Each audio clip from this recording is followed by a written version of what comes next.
Alors les livres, les dynamiques du bonheur, c'est en fait l'approche. Il y a une approche philosophique.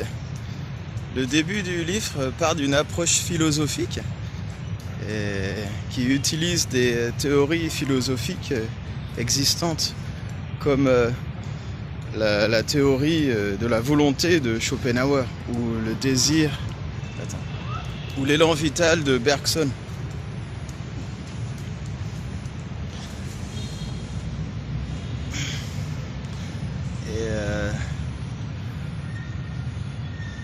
Et en fait, c'est l'idée que on est toujours propulsé par des dynamiques comportementales.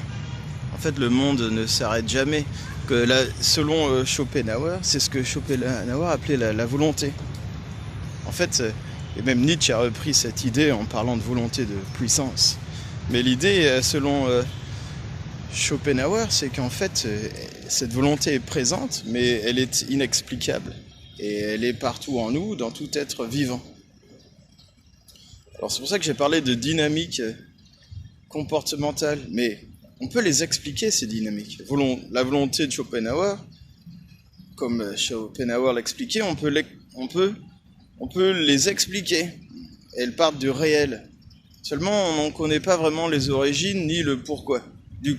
C'est-à-dire, on ne peut pas expliquer pourquoi le monde existe, mais on sait expliquer en fait quelles sont les structures de ce monde. On peut expliquer les atomes, on peut expliquer beaucoup de choses physiques de notre monde.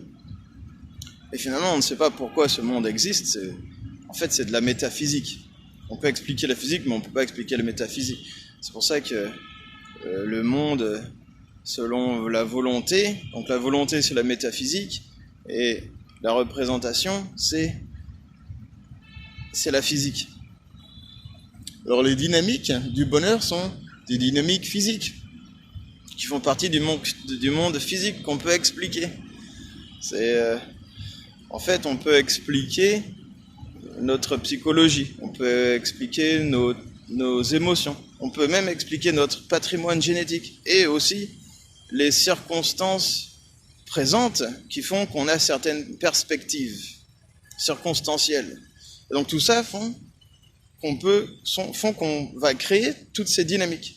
Alors moi, je me suis amusé à identifier 12 dynamiques. Il y a par exemple